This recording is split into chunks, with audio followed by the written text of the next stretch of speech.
So students, आप English पढ़ने जाते हैं और आपको किसी भी वर्ड को पढ़ने में दिक्कत आती है, यानी कि उसका सही उच्चारण करने आपको नहीं आता है, जिससे क्या होता है कि आपका रीडिंग स्किल इम्प्रूव नहीं हो पा रहा है। तो इस वीडियो में आपको एक एक वर्ड का उच्चारण लिखकर बता देंगे, जिसे आप देखकर भी पढ़ पाएंगे। और अगर आपको किसी वर्ड का मीनिंग भी नहीं आता है तो आपको उसका मीनिंग भी लिख देंगे साथ में, जिसे आप देखकर समझ पाएंगे।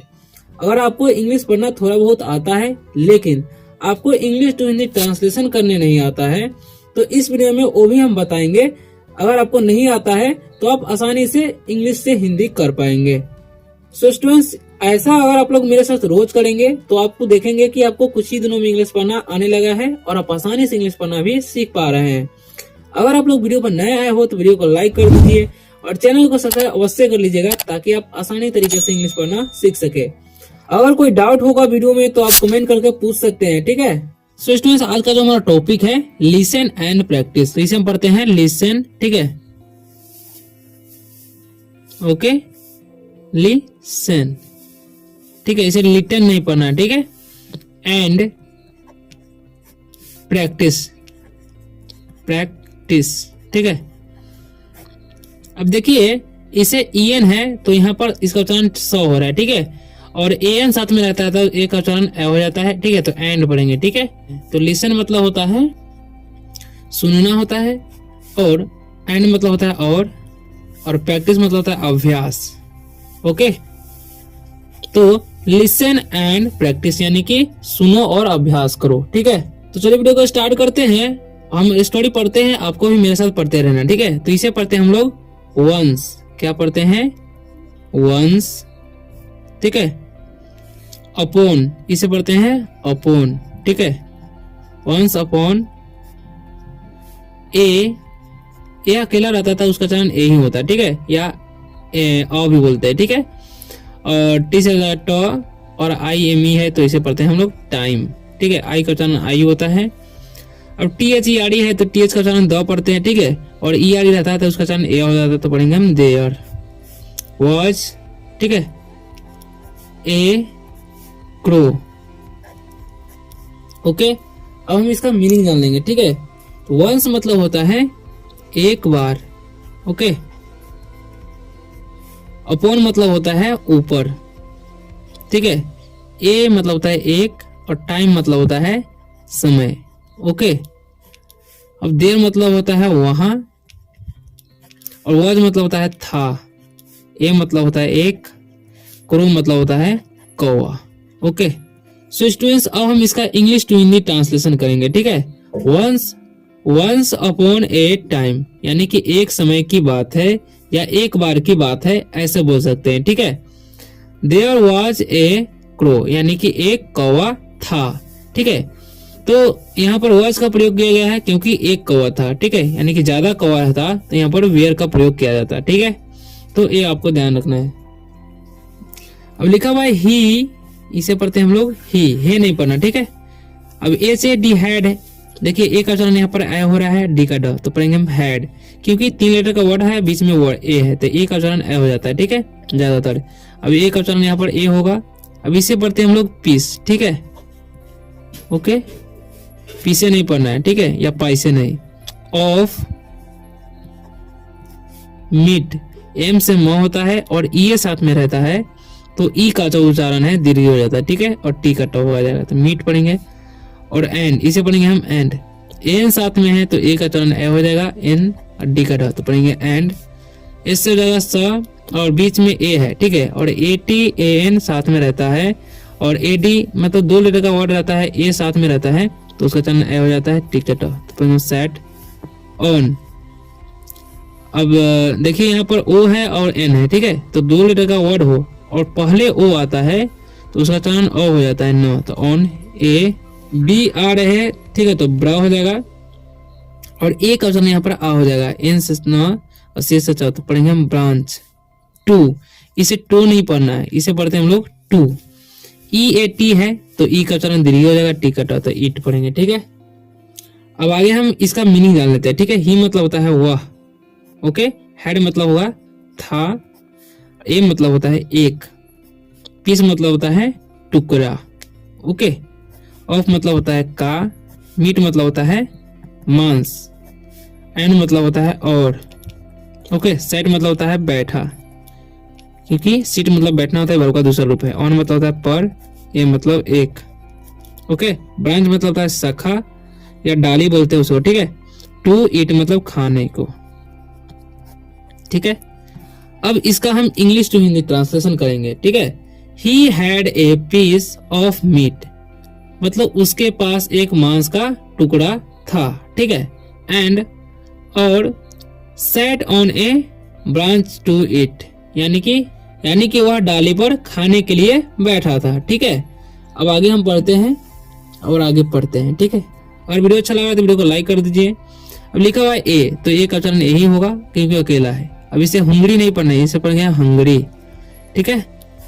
फॉक्स, इसे पढ़ेंगे हम फॉक्स, क्योंकि 2 लेटर का वर्ड है, मतलब 3 लेटर का वर्ड है, बीच में ओ है तो उसका उच्चारण ऑक्स हो जाता है, यानी कि ओ हो जाता है, तो फॉक्स। इसे पढ़ते हैं हम लोग सौ, ठीक है। ए डब्ल्यू का उच्चारण ओ हो रहा है, ठीक है।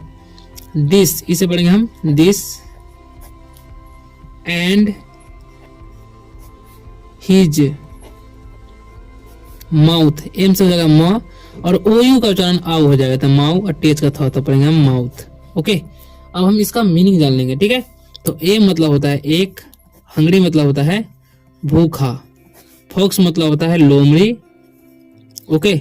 सो मतलब होता है देखा, क्योंकि सी मतलब देखना होता है, वर्ब का दूसरा रूप है। दिस मतलब होता है यह, ओके। एंड मतलब होता है और, हिज मतलब होता है उसके, माउथ मतलब होता है मुंह, ओके। अब हम इसका इंग्लिश टू हिंदी ट्रांसलेशन कर लेते हैं। ए हंग्री फॉक्स सॉ दिस, मतलब एक भूखा लोमड़ी इसे देखा, ठीक है। एंड हिज माउथ वाटर्ड, ठीक है। तो यहाँ पर होना चाहिए पॉइंट, लेकिन गड़बड़ आ गया है, ठीक है। यहाँ पर हो गया है, और उसके मुंह में पानी आ गया, ठीक है। वो इसे पढ़ते हैं हम वाटर्ड, ठीक है, वाटर्ड, ठीक है। वाटर्ड मतलब होगा पानी, पानी आना, ओके। यानी कि उसे देखा और उसे मुंह में पानी आ गया, ठीक है। अब आगे हम पढ़ेंगे, ठीक है। चलिए स्टार्ट करते हैं। यहाँ पर लिखा हुआ है WHEN, तो इसे पढ़ेंगे हम वेन, ठीक है। He saw the piece of meat, okay. अब हम आगे इसका मीनिंग जान लेते हैं, ठीक है। वेन मतलब होता है जब, ही मतलब होता है वह, सो मतलब देखा, द का मीनिंग होता है पीस मतलब होता है टुकड़ा, ऑफ मतलब का, मीट मतलब मांस, okay. When he saw the piece of meat, यानी कि जब वह मांस का टुकड़ा देखा, ठीक है। अब आगे पढ़ते हैं क्या होता है इसका मीनिंग, ठीक है। ही थॉट, ठीक है, यहाँ पर जी साइलेंट है, ठीक है। ऑफ ए प्लान, ठीक है, टू गेट इट। अब हम इसका मीनिंग जान लेते हैं, ठीक है। ही मतलब वह, थॉट मतलब सोचा, ठीक है। ऑफ मतलब का, ए मतलब एक, प्लान मतलब होता है उपाय, टू गेट मतलब पाने, इट मतलब इसे, ठीक है। अब इसका मीनिंग यानी कि इंग्लिश टू हिंदी ट्रांसलेशन करेंगे। He thought of a plan to get it, यानी कि उसने एक उपाय सोचा इसे पाने के लिए, किसे, मांस के टुकड़ा को पाने के लिए, ठीक है। ही प्रेस्ड, इसे पढ़ेंगे प्रेस्ड द वॉइस, ठीक है, वॉइस ऑफ द क्रो, ठीक है। ओ डब्ल्यू का चलन ओ हो रहा है। ही मतलब होता है वह, प्रेस्ड मतलब होता है प्रशंसा, ठीक है। द का मीनिंग होता है वॉइस मतलब होता है आवाज, ऑफ मतलब का, द का मीनिंग होता है क्रो मतलब होता है कौवा, okay. He pressed the voice of the crow, यानी कि उसने कौवे की आवाज की प्रशंसा की, ठीक है। The fox started to compliment, ठीक है, ठीक है, प्लीमेंट, compliment the crow on her looks, okay, and voice, ठीक है, वॉइस। अब इसका मीनिंग जान लेंगे, ठीक है। अब देखिए द का मीनिंग होता है फर्स्ट मतलब होता है लोमड़ी, स्टार्टिंग में तो शुरू किया, ठीक है, शुरू किया। कॉम्प्लीमेंट होता है प्रशंसा, द का मीनिंग होता है क्रो मतलब कौवा, ऑन मतलब पर, हर मतलब उसके, लुक्स मतलब होता है दिखावट, एंड मतलब और, वॉइस मतलब आवाज, ठीक है। तो अब इसका इंग्लिश टू हिंदी ट्रांसलेशन करेंगे। The fox started to compliment the crow, यानी कि कौवा जो है, यानी कि लोमड़ी जो है कौवे की प्रशंसा करना शुरू कर दिया। The crow on her looks and voice, यानी कि उसके आवाज और उसके दिखावट, यानी कि दिखावट को प्रशंसा करना शुरू कर दिया। कौन? लोमड़ी, ठीक है। The fox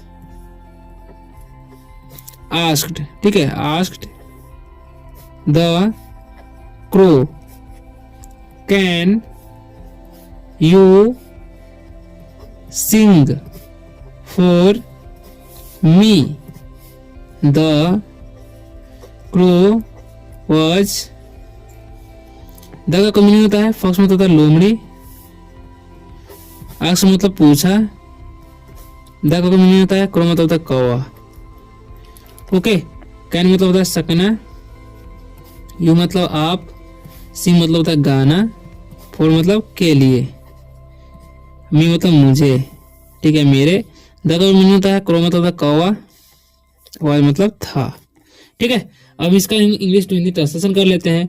the fox asked the crow, यानी कि लोमड़ी कौवे से पूछा। आस्क मतलब पूछना होता है, आस्क्ड यानी कि वर्ब का दूसरा रूप है, तो पूछा समझेंगे, ठीक है। Can you sing for me, यानी कि क्या तुम मेरे लिए गा सकते हो, ठीक है। द क्रो वॉज, यानी कि कौवा था, यहाँ पर लिखा हुआ है FLATTERED, तो इसे पढ़ते हैं हम फ्लैटर्ड, ठीक है, flattered by the fox, fox पढ़ेंगे, ठीक है, fox words and opened his mouth to sing, okay. Flatter मतलब होता है खुश होना, ठीक है, वो खुश हो गया। बाई मतलब के द्वारा। द का मतलब होता है फॉक्स मतलब होता है लोमड़ी, ठीक है। वर्ड्स मतलब शब्द, वर्ड से तो शब्दों समझेंगे, एंड मतलब और, ओपन मतलब होता है खुला, हिज मतलब उसके, माउथ मतलब मुंह, ठीक है, टू सिंग मतलब गाने को, ठीक है। अब इसका इंग्लिश टू हिंदी ट्रांसलेशन कर लेते हैं। The crow was flattered by the fox words, यानी कि कौवा जो है लोमड़ी की आवाज से खुश हुआ, एंड और open his mouth to sing, और अपना मुंह गाने के लिए खोला, ठीक है। अब आगे क्या होता है देखिए। The piece of meat fell down, ठीक है। अब इसका मीनिंग जान लेंगे हम लोग, ठीक है। द का मीनिंग होता है पीस मतलब होता है टुकड़ा, ऑफ मतलब का, मीट मतलब होता है मांस, फेल मतलब गिरना होता है, ठीक है, डाउन मतलब होता है नीचे।